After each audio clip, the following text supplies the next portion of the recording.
사천만이 단결했다.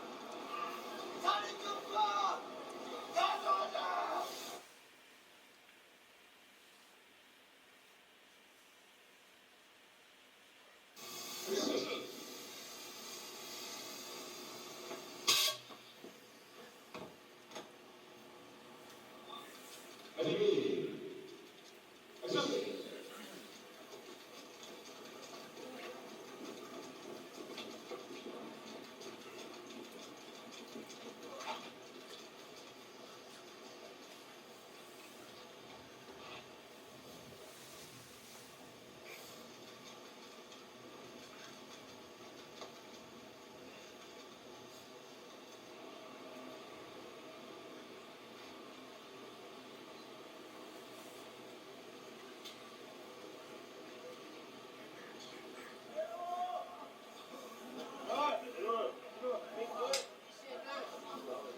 레디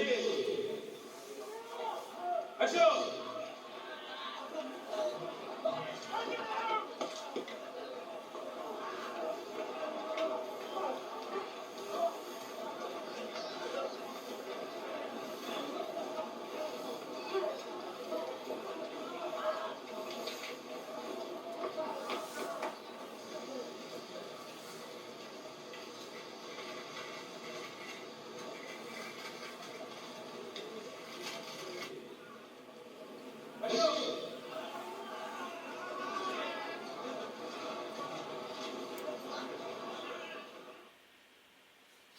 네, 여기까지 되겠습니다. 그러면 그냥 좋아하고 만족도가 높았던 장면 한번 말씀드릴게요. 제가 어찌 뭐가 좋았다고 얘기를 하겠습니까? 다 좋았는데요. 특히 그 기억에 나는 장면은 올라갔을 때, 김태리 씨가 올라갔을 때 카메라가 이제 한 바퀴를 돌면서 뒤로 빠지는 마지막 커트가 있습니다. 그 마지막 커트를 원래 그렇게 분리되어 있지 않았고 이제 씬 전체가 프리비주얼이 만들어졌었어요. 그러니까 CG팀이 먼저 이렇게 애니메이션을 해봤다는 얘기입니다. 그때는 아래에서 계속 여주인공을 따르던 카메라가 버스 위로 올라갈 때 같이 위까지 올라가고 그 다음에 이렇게 도는 거였어요. 근데 그거는 기술적으로 정말 문제가 있었어요. 그러니까 카메라맨이 언제 이렇게 진짜로 거길 걸어 오르든지 아니면 중간에 여배우가 이렇게 완전히 3D 애니메이션 된 3D 캐릭터로 바꿔치기를 한다든지 뭔가 그 시간에 우리가 해결할 수 없는 복잡한 방법을 쓰지 않으면 그걸 연결하기는 어려웠어요. 그래서 아래쪽에서 버스에 타기 전까지 찍는 샷과 버스에 탄 이후는 분리를 한다. 그런 이제 타협을 한 거죠. 마지막 순간에. 그랬기 때문에 그 이상 또 타협을 할 수는 없었어요. 그래서 어떻게 해서든지 마지막 버스에 올라타는 순간부터 마지막까지는 제대로 된 한 샷이 돼야 됐었는데 그게 텔레스코픽 크레인 있잖아요. 테크노 크레인이라고 하는 거. 그런 자기 몸의 위치는 변하지 않는데 베이스의 위치가 변하지 않는데 이렇게 길이가 변하는 되게 고급 크레인들이 있거든요. 그걸 사용해야 찍을 수 있는 장면이었는데 그게 또 뭐 이렇게 스케줄이 안 맞고 그랬었어요. 그래서 저거를 미리 버스가 있는 자리에서 저희가 테스트를 했습니다.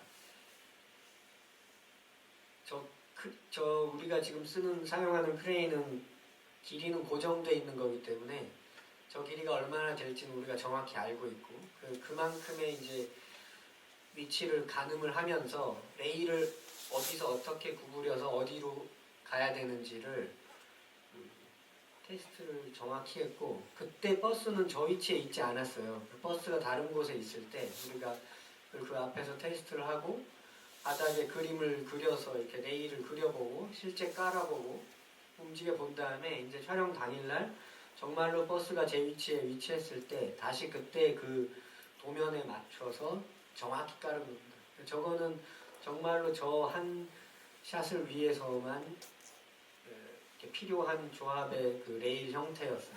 이상한 형태인 거. 저게 훨씬 심플하게 깔리고 일자로 그냥 깔리고 카메라가 길이를 조절할 수 있는 크레인이 왔다면 아주 간단하게 해결될 것이었죠. 그렇지만 그 장비가 없어서 이걸 또 끊어서 가야 되겠다 이렇게 도저히 얘기할 수는 없었습니다. 한번 우리가 중대한 타협을 한번 한 이후였기 때문에 그래서 저건 되게 그 연습을 했고 그 그립팀이 잘 연습한 대로 잘 해주어서 촬영할 수 있었습니다. 그래서 그렇기 때문에 이게 사실은 컷을 나누지 않겠다라는 그 목표가 있었잖아요. 그래서 사실 그 감독님 영화 주로 보시면 이렇게 한 컷으로 찍으신 장면들 되게 많거든요. 그래서 제가 초반에 1987 관련된 그 자료를 모아놓은 것도 보면 거의 한 컷으로 이제 찍게 되는데 그런 게 어떻게 보면 그 감정을 이렇게 최대한 끌어오는데 좀 몰입해서 보지 않나 싶은 분들이 좀 들어서 되게 좋았습니다. 그러면 이런 인서트 그 씬과 씬을 찍을 때 이렇게 조금 더 다르게 힘쓰시는 이유가 있으신데 어떤 부분일까요? 저는 카메라가 여러 대로 이제 소위 A, B 캠, 뭐 C 캠까지 가잖아요. 그 현장에서 여러 대의 카메라로 찍고 편집실로 그 마지막 완성을 이제 또 넘긴 이후에 그게 어떻게 되든지 나는 모르겠다. 그러니까 이런 건 진짜 이상한 태도라고 그렇게 배웠어요. 그래서 그 씬의 앞뒤가 무엇인지 그런 거에 신경을 쓰는 건 너무 당연하다고 생각합니다. 이게 왜 그러냐면 우리가 그 영화학교 들어갈 때 시험 볼 때 사진들 몇 장 주고 나서 그 사진에 이렇게 배치를 바꿔서 이야기를 만들어라 뭐 이런 시험 있잖아요. 그런 걸 하는 이유가 똑같은 사진을 가지고도 그 위치, 그 선후 관계가 바뀜에 따라서 전혀 다른 이야기가 만들어지고 전혀 다른 감동이 만들어지잖아요. 그래서 저는 잘 찍힌 한 화면은 영화가 아니에요. 잘 찍힌 화면들이 이렇게 선후 관계를 가지고 이어 붙었을 때 그게 이제 영화가 시작되는 지점이라고 생각합니다. 그래서 그 앞이 뭐고 그 뒤가 뭔지를 정확히 아는 거는 너무 중요하다고 생각해요. 그래서 그 앞뒤를 이렇게 매끄럽게 단순히 기술적으로 한 커트로 있기 위해서 매끄럽게 한다는 게 아니고요. 어떻게 해서 그 커트를 효과적으로 만들 것이냐를 늘 고민한다는 겁니다. 바람난 가족을 2.35대 1로 찍을 때 왜 이런 평범한 드라마를 2.35대 1로 찍느냐 뭐 이런 얘기 많았었어요. 근데 저는 그 긴 화면이 가지는 공간을 여러 가지로 이용을 했고 이제 하나 그냥 또 예로 말씀드리면 그 불륜 커플이 나와요 그 영화에. 그리고 그 다음 컷하면 그 남아있는 그 밖에서 이제 다른 여자를 만나는 남자와 이제 컷하면 집에 있는 그 아내와 아들이 나오는 뭐 그런 연결이 되는 장면이 있었어요. 그래서 그때 그 불륜 커플은 프레임의 제일 오른쪽 끝에 정말 불편하게 이렇게 몰아놓고 컷해서 나오는 그 다음 그 엄마와 아들은 화면의 제일 왼쪽에 불편하게 이렇게 모아놔서 분명히 극장에서 사람들이 되게 불편했을 거예요. 이렇게 이쪽 끝을 보다가 이쪽 끝을 봐요. 저는 근데 그런 것들이 그 우리한테 보는 관객한테 심리적으로 영향을 분명히 준다고 생각합니다. 네, 그렇게 하물며 그 프레임 내에서의 위치까지도 우리가 우리한테 영향을 줄지인데 그것이 아니고 정말로 그냥 커트와 커트가 연결되는 그런 기본적인 순간 그거에 대해서 이렇게 공들이는 건 저는 영화를 만드는 사람이 당연히 가져야 할 자세라고 생각해요. 그래서 그게 어떻게 될지 잘 모르는 상태로 그러니까 이 씬이 지금 잘 촬영이 되었는가 이런 판단을 되게 하기 힘들고 또 가장 이제 기분이 안 좋은 경우는 많이 있지만 가장 기분이 안 좋은 경우 중에 하나는 이렇게 씬의 앞뒤가 바뀌어 있는 거예요. 편집본에서. 그거는 저희가 현장에서 했던 그 노력들이 하나도 작동하지 않는다는 거거든요. 그런 면에서 원래 계획할 때 씬 순서대로 그게 이렇게 보여지는가, 그것도 저희한테 꽤 중요하다고 생각합니다. 네, 감독님 그럼 그 멀티 카메라 관련돼서도 제가 좀 물어볼 수 있을 것 같아요. 그래서 감독님이 요즘은 멀티 카메라 운영을 많이 하니까 혹시 어떻게 생각하고 작업하시는지 이야기 좀 듣고 싶습니다. 저는 글쎄요, 그 카메라가 늘어나면, 대수가 늘어나면 제가 우리나라에서는 이제 카메라 촬영하는 사람이 카메라를 늘 잡게 되잖아요. 그런 경우에 다른 카메라가 하나 생기게 되면 정말 저는 정신이 없더라고요. 그러니까 저 카메라를 신경 써야 되고 제 것도 신경 써야 되고 뭐 이렇게 해서 둘 다 안 좋아지는 상황도 많았고, 그래서 저는 기본적으로 영화는 카메라 하나로 찍는 게 좋다고 생각하고요. 어쩔 수 없이 이제 대수가 늘어나게 됐을 때 우리의 그 이한열 열사 마지막 장면 이런 경우에 카메라가 3대가 있었는데 마지막에 잠깐 보였는데, 그러니까 2대의 카메라가 정면에서 걸어 들어가고 이 뒤쪽에 남아있는 카메라가 이제 제자리에서 망원 렌즈로 줌으로 이렇게 당겨서 타이트하게 찍고 있었죠. 그럴 때 이 뒤에 남아있던 카메라는 이제 블루로 색보정될 큰 줌 렌즈를 단 카메라였고요.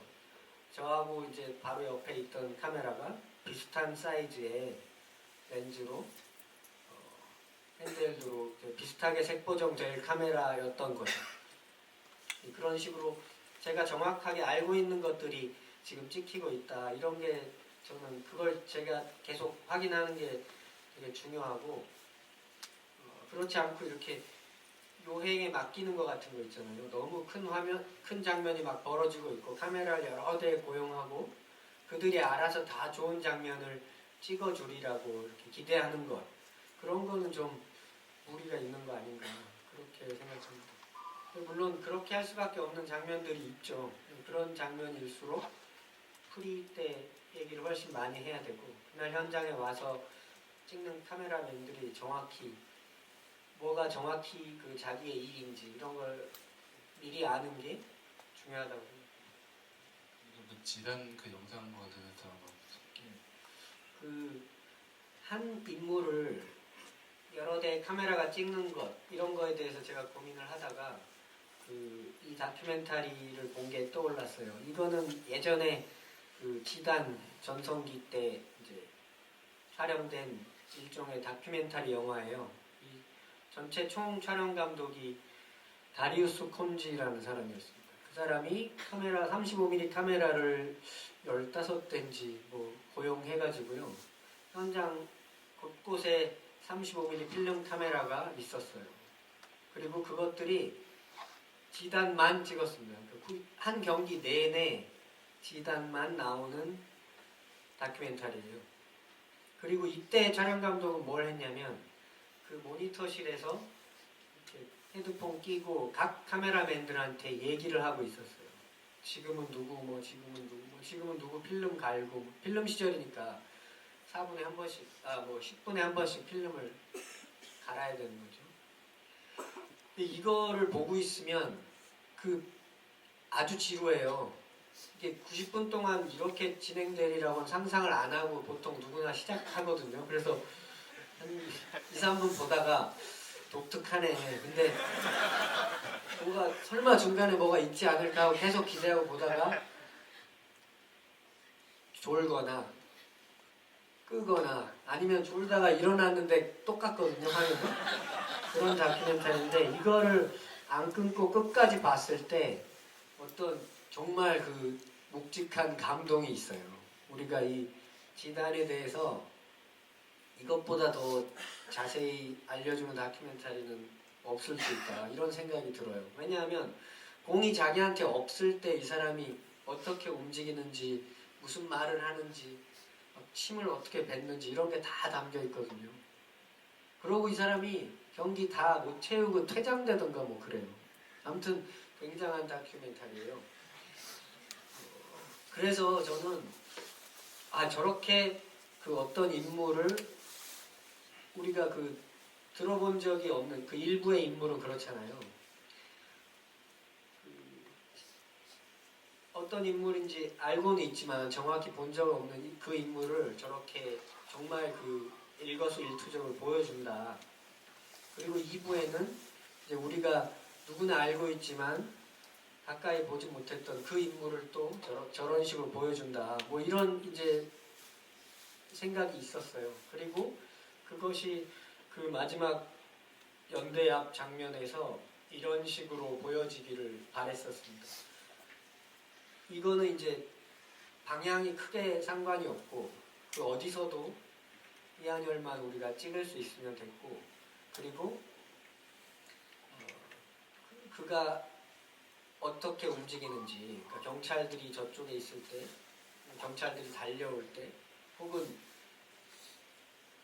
우리가 돌을 던질 때, 뭐 이런, 그러니까 이게 되게 좀 복잡한 얘기인데요. 왜냐하면 이한열 열사가 그때 뒤에 화염병을, 머리 뒤쪽에 화염병을 최루탄을 맞은 이유는 뭐 이렇게 열심히 싸우다가 그런 게 아니고 도망가다가 뒤에 맞았다, 뭐 이런 얘기를 하는 사람들이 있어요. 근데 그거는 그 교문 앞에서 일어나는 그 선전전의 형태에 대해서 모르기 때문에 하는 말이에요.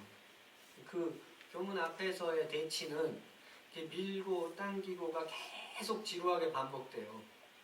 경찰들이 그 아까 메이킹 장면에 잠깐 나왔는데요. 그러니까 최루탄을 쏘기 시작하면서 이렇게 도망가잖아요, 우리가 안쪽으로. 그러면 경찰들은 딱 약속한 대로 어디까지 이렇게 들어오는 라인이 있었고, 거기까지 온 다음에 다시 뒤로 슬슬슬 빠져요. 뒤에 다시 라인을 형성하면 또 거기서 우리가 나가서 선전전을 하고, 어느 순간 이게 너무 심해진다 싶으면 또 다시 이렇게 쏘면서 들어오고, 그 지루한 과정을 반복하는 게 결국에 이 싸움의 형태인 거예요. 누가 언제 도망가지 않았으니까 용감한 거고 그런 게 아니라는 겁니다. 저 싸움의 형태는 늘 그러했습니다. 그래서 그 카메라를 여러 대를 사용해서 한 대상을 계속 찍는다. 그랬을 때 저는 우리의 이 배우가 이날 이 앞에서 움직이는 거 있잖아요. 이 시간을 저렇게 우리가 좀 지켜보는 거, 그거가 그 정말 의미가 있을 것 같았어요. 그 싸움이 진짜 물리적으로 어떻게 진행되는지 보여주는 거 못지않게 저때 저 인물이 어디로 움직이고, 언제 좀 쉬고 있었고, 언제는 다른 사람을 이렇게 돌봐주고 있었고, 뭐 이런 게 이런 거가 보여짐으로 해서 그 어떤 싸움에 우리가 그 만들어진 그 싸움의 형태 있잖아요. 그러니까 전쟁 영화에서 실제 전쟁이 그 영화 속의 전쟁이 훨씬 더 막 박진감 넘치고 스펙타클하고 그럴 수 있잖아요.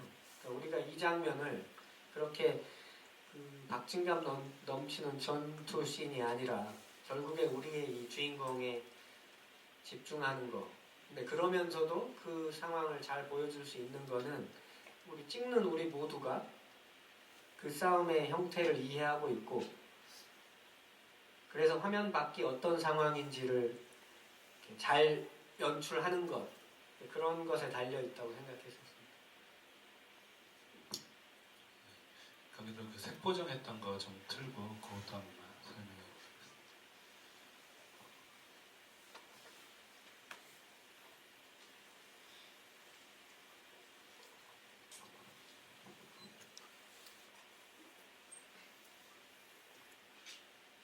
네, 지금 이게 세 가지 파일이 계속 반복되는데요. 어떤 장면이건 처음이 소위 오리지널입니다. 그러니까 이걸 오랫동안 보고 편집을 하면 나중에 이 파이널 컬러로 갔을 때 되게 이질감을 느끼고 놀랄 수 있어요. 그래서 저는 요즘은 되도록이면 이 지금 두 번째 보시는 파일 있잖아요. 이게 이제 진짜 저희가 사용했던 룩업을 씌운 그림이에요. 그러니까 이걸 현장에서 보는 게 아니고 현장에서 이걸 보면서 찍는 겁니다. 그리고 여기서 파이널까지 갈 때는 아주 큰 차이는 없어요. 그러니까 그 편집실에서 몇 달을 봤을 때 나중에 그 충격이 훨씬 덜하다. 이거는 이제 아주 큰 차이는 없으니까 크게 문제가 아니라고 생각하실 수도 있는데 이 오리지널하고 룩 파일이 꽤 차이가 많이 나는 경우가 있어요. 그래서 이 단계를 밟는 것이 제 경우에는 제일 간단하다고 생각합니다. 요즘 이제 이 디지털 시대에 미리 색보정을 그 룩업을 만들어서 쓸 수 있는 시대에는 이렇게 룩 파일을 처음에 만드는 게 좋다고 생각하고 저 룩 파일이 하나만 만들어지진 않았어요. 그 1부용과 2부용 나눠서 그리고 낮 장면, 밤 장면 이렇게 나눠서 몇 가지의 룩업이 만들어졌고 그거를 이제 장면에 따라서 섞어서 사용했고요. 이 현대 앞에서는 저 여러 가지 색깔들이 되게 그 충돌하고 있었죠. 그 현장의 모니터에서는. 별로 많은 사람들이 신경 쓰진 않았지만 어쨌든 분명히 그렇게 작업을 하고 있었습니다. 이게 룩 파일 2번, 그 2부에 이제 룩업이 적용된 것입니다. 그 요즘 보면 사실 이제 특히 이제 감독님들 모니터를 보면 그 감독님 어쨌든 그 눈에 보여지는 것 많은 스태프들은 보기 때문에 저희야 물론 이 파이널까지의 느낌을 알고 찍지만 대부분 그 스태프들은 그걸 못 보고 찍기 때문에 예를 들어 그런 경우가 있어요. 감독님이 하다 너무 이게 어두운 거 아니에요? 밝은 거 아니에요? 노란 거 아니에요? 뭐 푸른 거 아니에요? 이런 얘기를 할 때 그 기준을 제시를 해주는 게 어떻게 보면 촬영 감독님이 촬영 쪽에서의 역할이 아닌가 싶고 그 갭을 줄여주는 게 지금 디지털 시대에서는 좀 작업하기 누구나 이제는 다 모니터를 보고 작업하기 때문에 좀 더 수월하게 작업할 수 있지 않나 해서 감독님 작업 방식이 되게 저는 좋은 것 같습니다. 감독님 요 앵글 제가 하나 질문 급하게 하나 드릴게요. 아까 제가 그 다큐멘터리 한번 찾아보다가 그 비슷하게 있는 느낌이 있어서 혹시 그런 걸 좀 생각을 해보면서 참으신 건가요? 그 당시에 명동성당은 정말 상징적인 곳이었고 저 명동성당에 나오는 많은 자료들이 있죠. 근데 제가 이 앵글을 찾을 수 있었던 것은 그 헌팅 때 사진을 몇 장 찍었어요. 제가 헌팅 때 찍은 사진의 그 위치에서 찾아진 겁니다. 제 경우는 그렇습니다.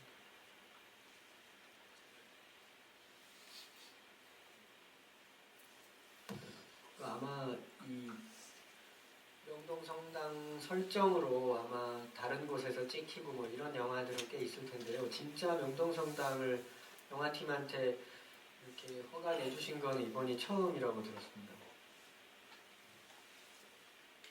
그리고 우리가 내부에서 정말 시끄럽게 했기 때문에 또 다시 허가를 내주시기는 어렵지 않을까. 좋은 것 같아요. 그래서 이 다큐멘터리 보다가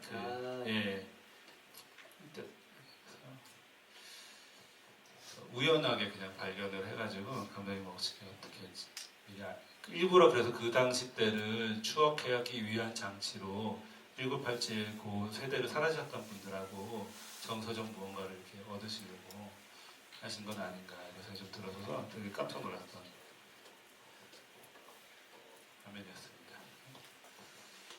촬영하실 때 이제 저희 그 화면 비율이 이제 여러 가지가 있잖아요.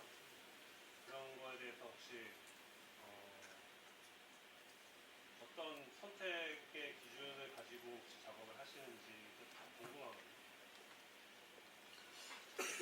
지금 화면 비율이 TV가 16대 9고 영화가 1.85대 1 아니면 2.35대 1, 2.35대 1, 뭐 2.39대 1 다 같은 거라고 보시면 되겠습니다. 그래서 2.35대 1이냐, 1.85대 1이냐고요. 영화를 4대 3으로 찍는 경우도 있는데 그렇게 찍게 되면 극장에서 위아래를 열어주는 게 아니라 좌우를 더 닫잖아요. 그래서 그냥 화면 전체가 좀 작아지는 단점이 있어요. 그래서 우리가 극단적으로 그 예술적인 영화를 찍는 거가 아니라면 사실 제대로 사용할 수 있는 극장에서 제대로 된 영사 조건에서 볼 수 있는 경우는 1.85대 1 아니면 2.35대 1이라고 생각해요. 그리고 2.35대 1은 필름 시절에 이제 만들어진 와이드한 그 포맷인데 지금 디지털이지만 그냥 그대로 맞춰 쓰는 거고 1.85대 1도 마찬가지입니다. 그 필름 시절에 아나모픽 렌즈를 쓰지 않고 와이드 스크린을 만들 때 그냥 적당히 위아래가 잘린 형태의 1.85대 1이 그런 형태입니다. 그래서 진정으로 넓지 않다고 많은 사람들이 그 어정쩡한 포맷이라고 얘기하죠. 미국에서 1.85대 1로 잘랐는데 우리는 그냥 1.66대 1의 유럽 영화도 그냥 1.85대 1로 상영합니다. 위아래 더 자른 채로. 그 두 개 어떤 차이가 있는지 저는 2.35대 1이 훨씬 투샷을 찍기에 좋은 그림이라고 생각해요. 그래서 투샷을 찍을 때 너무 편안하고 쉽게 이렇게 볼만한 그림을 만들 수 있다고 생각하는데 그건 이제 개인 차이라고 생각합니다. 그림을 그릴 때 우리가 이렇게 캔버스 프레임 짤 때 공들이는 것만큼 개인적으로 그렇게 공들이는 거라고 생각해요. 1987이 1.85대 1로 촬영된 이유는 장준환 감독님이 그렇게 하자고 하셨어요. 저는 처음에 1.35대 1 얘기를 했고 받아들여지지 않았습니다. 상업 영화를 많이 찍으시잖아요. 그거에 비해서 독립 영화나 학생 영화들 같은 경우는 촬영 조건들이 많이 좋지 않은 경우가 많은데 만약에 촬영 감독님이 독립 영화나 학생 영화를 찍으시는 상황으로 돌아가신다면 이것만은 놓칠 수 없는 뭐 그런 촬영 조건 같은 게 있으신지 궁금합니다. 제가 최근에 그 인천영상위원회에서 최근은 아니죠 좀 됐는데 인천영상위원회에서 그 현장 로케이션을 한 2, 3분짜리 동영상으로 만들어서 그걸 이제 인터넷에 올리는 걸 한 적이 있어요. 그 로케이션별로. 그래서 저한테 그걸 의뢰해서 흔쾌히 한 적이 있는데 그때 왜 이런 그 좋은 카메라나 이런 거 빌려줄 수 있으니까 얘기를 하라. 예산이 있다. 계속 그렇게 얘기하셨어요. 근데 저는 그게 되게 이상하다고 생각했어요. 그래서 그냥 영상위원회에 있는 카메라를 쓰겠다. 영상위원회에 있는 장비만으로 하자. 그렇게 해서 그 이만한 슬라이더요. 이렇게 카메라를 이 정도 움직일 수 있는 그 슬라이더와 5D 그 5D 카메라로 촬영을 해서 지금 인터넷에 올라가 있어요. 저는 그 작업을 하면서 물론 이제 모니터 없어가지고 불편하기는 엄청 불편하더라고요. 근데 후회하기에는 너무 늦었고 현장에서는 그냥 그 가진 걸 가지고 열심히 재밌게 작업했습니다. 근데 포기하지 않았던 거는 나보다 5D를 잘 다루는 사람이 한 명 와야 된다. 그리고 또 없는 돈이지만 조명팀을 한 사람 부르자. 그래서 조명기 한두 개 가져와가지고 이렇게 조명 뭐 움직이는 거 이걸 몇 번 했어요. 근데 저한테는 그게 카메라의 그 퀄리티보다 훨씬 중요하다고 생각했습니다.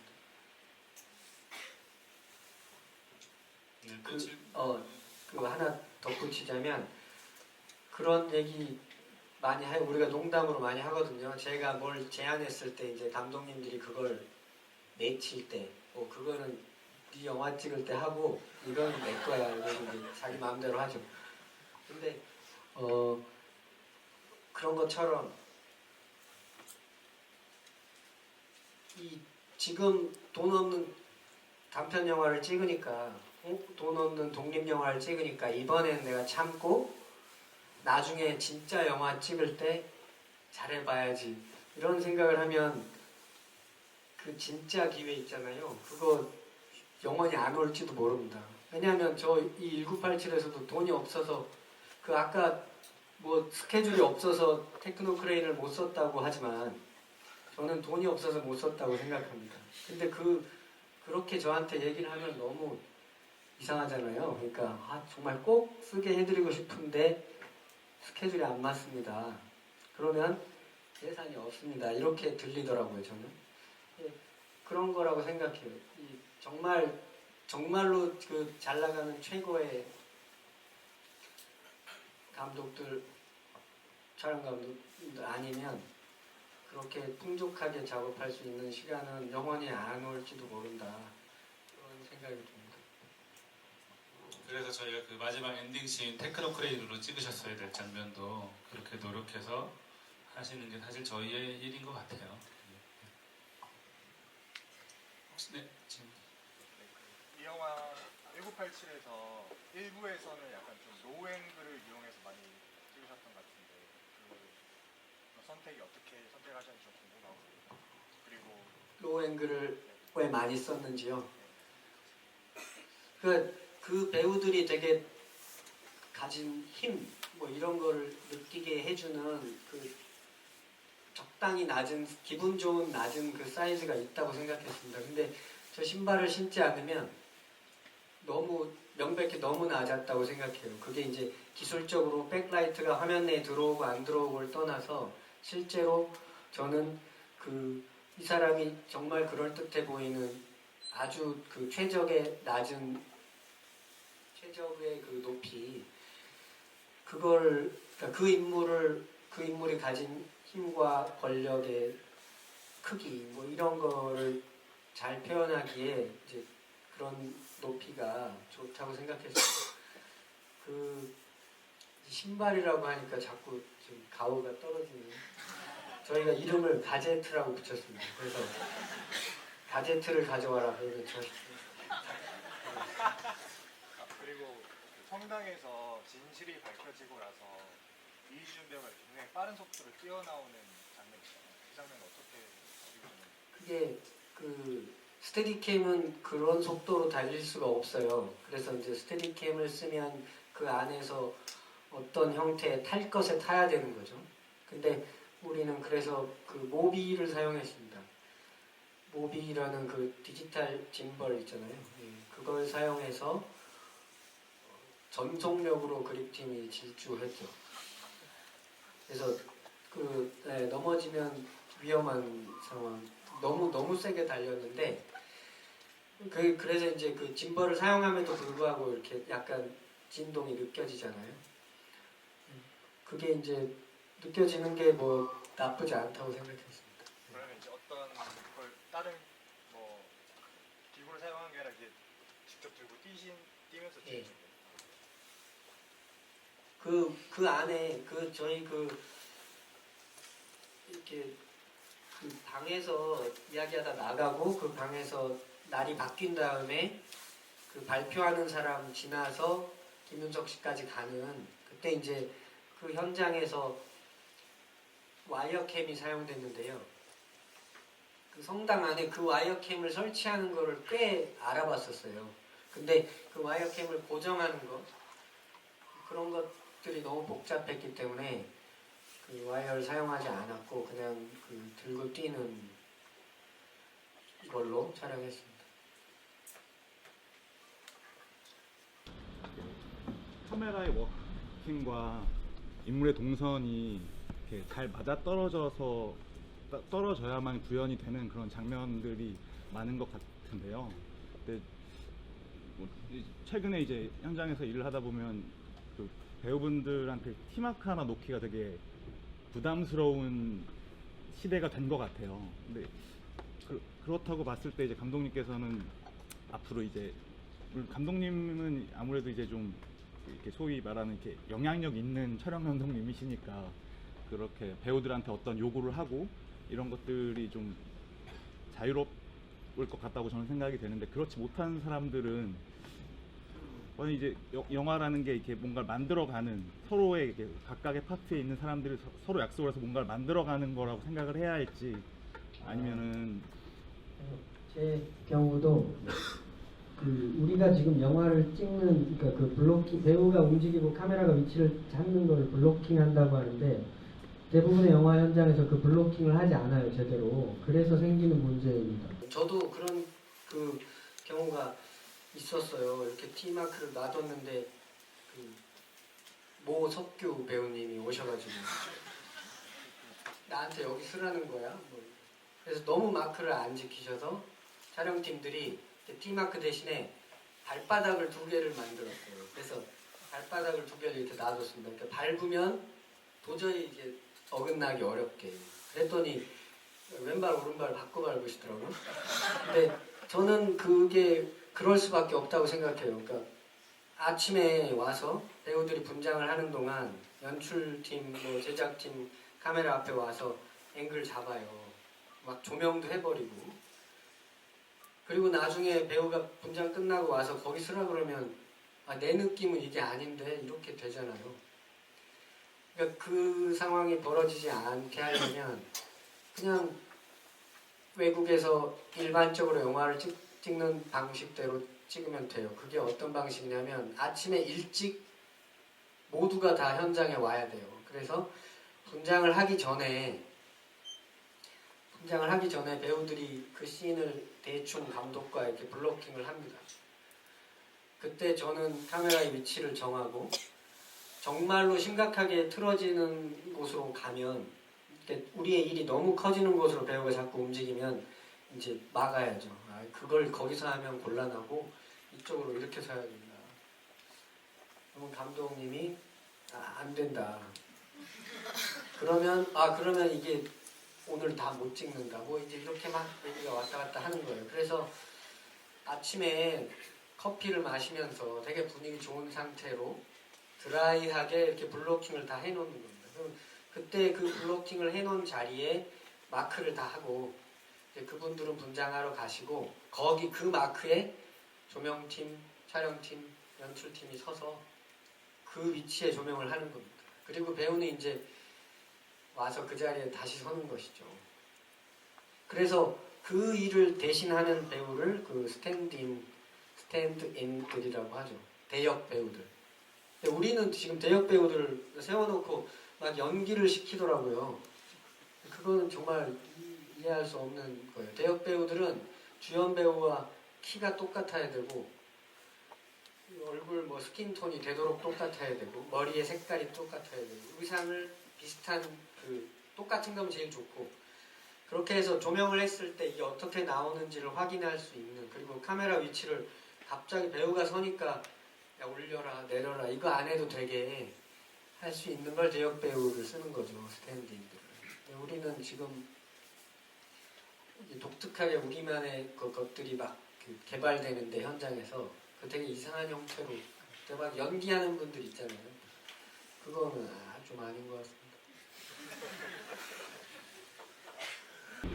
차나 이제 사람이 프레이밍을 할 때 그냥 기본적으로 이제 빈 공간에서 이제 프레이밍 하는 게 아니라 1987에서는 그 바닥에 있는 물이라든지 그런 거에 이제 반사돼가지고 들어온 앵글이 좀 있었던 것 같은데 그렇게 이제 앵글을 선택하신 이유가 어떤 건가요?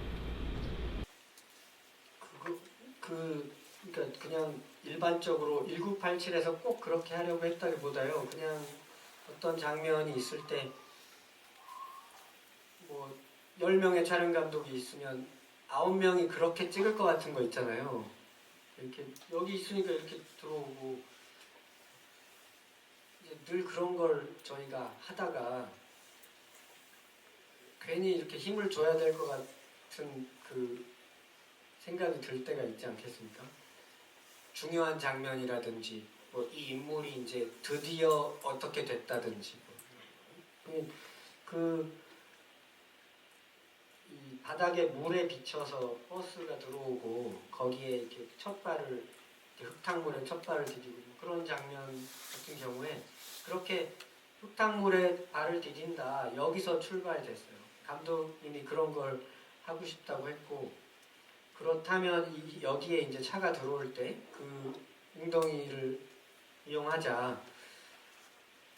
그래서 그 웅덩이가 특별히 만들어진 그 샷을 위해서 특별히 만들었던 웅덩이입니다. 그러니까 너무 그게 이렇게 뭘 잘난 척하는 거, 이게 카메라가 막 자기의 존재감을 드러내고 그런 거면은 좀 또 안 좋다고 생각하고요. 그냥 그 찍었던 이제까지 그때까지 영화를 봤던 태도와 크게 다르지 않은데 뭔가 이렇게 발견해낸다거나 그런 느낌이 있으면 좋겠다 그렇게 생각했습니다.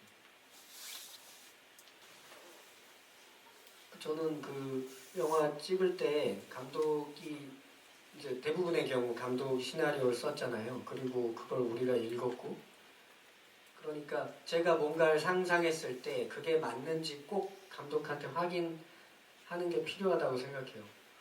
그래서 왜 이런 렌즈를 쓰는가 이것도 제가 이제 그럴듯하게 감독한테 설명할 수 있어야 하고, 현장에서 제일 기분 좋아야 하는 거는 감독이라고 생각해요. 근데 우리 현장에서 지금 감독하고 촬영 감독 사이가 안 좋아서 분위기 험악하다 이런 소문이 많이 들려요. 되게 안타깝고, 감독이 기분이 되게 안 좋은데 뭔가에 불만이 막 가득 차 있는데 촬영 감독이 너무 기분 좋게 막 뭔가를 찍는다. 그것도 되게 이상하지 않습니까? 대부분의 경우 감독들이 막 룰루랄라 하고 모니터 앞에서 맛있는 거 먹고 그럴 때 우리는 막 이렇게 분노에 쌓여서 이제 일을 하게 되죠. 대부분의 경우 그러합니다. 근데 그것과 그 반대의 경우를 생각해 보세요. 차라리 감독이 기분 좋은 게 맞다. 그렇게 생각하지 않으십니까? 그래서 더킹 때 렌즈가 그렇게 된 것도 전적으로 그 아나모픽의 그 룩을 한재림 감독이 너무 좋아했어요. 그래서 그 정말 좋아하는 렌즈를 쓰려고 일본에서 만든 그 코와라는 렌즈가 있었는데요. 그걸 엄청 알아봤는데 그건 정말 스케줄이 안 됐어요. 스케줄이 도저히 안 돼서 그것과 특성이 비슷한 다른 렌즈들을 막 알아보다가 그때 그 쿠크 아나모픽이 막 출시되고 있었어요. 그래서 전체 세트가 다 완비되지도 않았는데 그 룩을 너무 좋아했기 때문에 사용했습니다. 글쎄요, 카메라 이동에 관련해서 말씀을 드리자면 저는 우리가 이동을 하는 이유를 생각해 보면 여기서 본 그림이 좋고 또 어디서 본 그림이 좋은데 좋은 그림과 좋은 그림 사이를 이렇게 직선으로 혹은 곡선으로 연결한다 이렇게 생각하시는 게 제일 좋은 출발이라고 생각해요.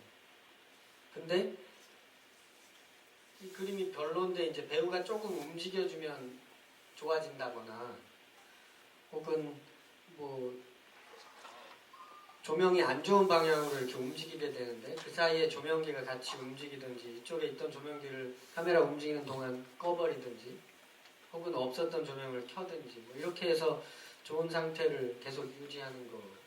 그러니까 그런 그 복잡한 조명의 그 상태를 가정하지 않고 그냥 순전히 카메라만 움직이는 거를 생각하면 저는 일단 좋은 그림을 몇 개 찾으시고 그거를 이렇게 연결하는 거를 고민하면 빠르지 않을까 생각합니다. 그리고 그 콘티 때 좋은 생각이 안 났다고 하시는 거는 그 우리나라에서 또 이 약간 미신화되는 게 그림 잘 그려진 그림 콘티가 꼭 필요하다 그런 건데요.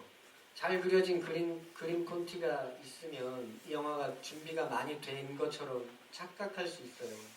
그렇지만 그 그림이 실제로 어떻게 구현이 되는지를 이제 따져보면 그게 실질적으로 그렇게 정교하게 잘 그려져야 될 필요가 있었나 이런 생각이 많이 드실걸요. 진짜 현장에서 필요한 것은 무엇인지 그거에 대해서 더 고민하시면 좋을 거란 생각이 들어요. 영화 감독 중에 되게 유명한 감독이 사후에 뭐 이렇게 해놨던 메모가 발견됐는데 그게 그 씬을 찍으러 갔을 때 필요한 것들의 목록이 적혀 있었대요. 뭐 현장 스크립트 이런 걸 그 사람이 갖고 다닌 게 아니라 그 씬에 갔을 때 그 필요한 것의 목록, 등장인물, 소품 뭐 이런 게 적혀 있었다는 겁니다. 그것만 있으면 감독은 현장에서 연출을 할 수 있다고 생각했었던 것 같아요. 그렇듯이 촬영 감독은 그 씬을 찍을 때 제일 중요한 게 뭔가 그것만 저희가 잊지 않으면 꼭 카메라를 움직여야 또 좋은 건 아닐 수도 있잖아요. 왜 움직이려고 하는지 그 중요한 게 움직이니까 카메라가 따라서 움직여야 되겠다. 이런 식으로 진행되는 게 맞다고 생각합니다. 이 지금 얘기 계속하면서 제가 무슨 막 이렇게 정답을 알려드려야 된다거나 이런 그 부담을 제가 전혀 갖지 않고 있어요. 그러니까 제가 했던 말 다 이렇게 흘려 들으시고 다 같은 고민을 하고 있는 거니까 그 고민을 하는 게 너무 그 당연하고 내가 건강한 것이다 이렇게 생각하시길 바라고요. 어떤 장면을 뭐 둘이서 싸움하는 장면을 잘 찍는 법, 세 명이 화투 치는 방법을 잘 찍는 법 이런 게 어디 답이 있겠습니까? 답이 없어요. 답은 그냥 그 씬 내에서 우리가 찾을 수밖에 없는 거라고 생각합니다. 이제 너무 시간이 없고 찍을 건 많고 이런데 어떻게 그 하고 싶은 일을 우리가 해냅니까? 저는 우리가 아무리 빨리 움직여도 현장에서 할 수 있는 일은 그 일의 양은 정해져 있어요. 그러니까 지금처럼 이제 현장에서 보내는 시간이 그 몇 시간으로 이렇게 제약이 심해지고 이러면 그만큼 우리의 삶은 이제 풍요로워지는 거니까 그걸 좋은 쪽으로 생각하고 그럼 내가 가진 시간 내에 이걸 찍어내야 되겠다. 그거는 계획을 잘 세우는 수밖에 없다고 생각합니다.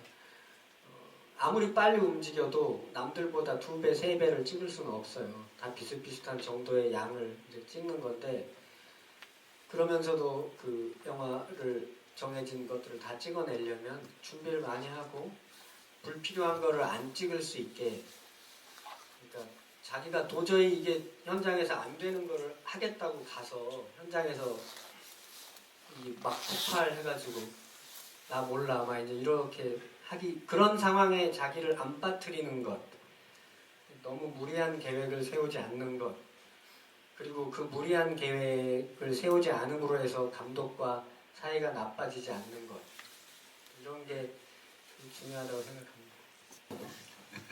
저기 손 하나가 보이는데 저게 김영찬 감독님 손이 지금은 어떻게 있나요?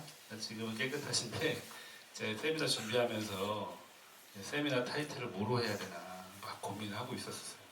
그러다가 얘기 다 끝나고 이제 감독님을 만났는데 겨울에 추운 날이었어요. 장갑을 끼우고 오셨는데 왼손에만 장갑을 끼우고 계시고 오른손은 그냥 이렇게 있는 거예요. 맨손으로. 그래서 스마트폰을 만지려나 해가지고 이렇게 해서 낀 줄 알았더니 끝날 마음에 장갑을 벗겨주셨어요. 그랬더니 저렇게. 근데 설명 한 번만 부탁드립니다. 이 가정의 평화를 위해서 지워달라고 얘기를 못했습니다. 그래서 최근에 이제 너무 이게 막 벗겨지고 이러더라고요. 근데 이제 다시 케어를 받지는 못하고 지워도 좋다는 허락을 받고 지웠습니다. 저희 둘째 딸이 저한테 발라주는 거예요.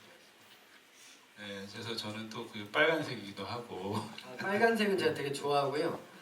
색깔에 대해서 저희가 되게 좀 보수적이라고 생각해요. 근데 그게 우리나라에 빨간 자동차가 없었던 거 아세요? 빨간 자동차는 불법이었어요. 그게 왜 그러냐면 소방차하고 그러니까 소방차 응급차만 빨간색을 쓸 수 있게 돼 있었습니다. 아주 오랫동안. 빨간색은 뭐 이렇게 그 북쪽 생각나게 한다고 아마 그런 것 같은데 그 법이 사라지는 게 올림픽 유치하고 이제 도심을 뭐 이렇게 아름답게 꾸미기의 일환으로 그렇게 됐었던 거죠. 근데 저는 그런 법 때문에 우리가 그 색깔에 대해서 너무 보수적이다 이런 생각을 오래 해왔고 빨간색은 저는 그것과 무관하게 되게 좋아하는 색깔입니다. 그래서 감독님 빨간색 진짜 많이 입으시거든요. 뭐 보여드릴 수 없는 속옷은 빨간색. 그래서 제가 그냥 개인적으로 왼쪽에는 전용복 잠깐 옷이라는 걸 가져왔는데 제가 무언가 하나에 심취하신 분들의 작업의 끝에 가면 붉은색이 꼭 나오더라고요. 그래서 그런 장인으로서의 손톱의 색깔이 저한테는 그렇게 보여서 제가 오늘 타이틀을 붉은 손이라고 달았고요. 앞으로도 한국 영화의 미래를 위해서 후배들을 위해서 건강하게 작업 끝까지 해주기를 부탁드리겠습니다. 네, 그래서 오늘 세미나를 마무리하겠습니다.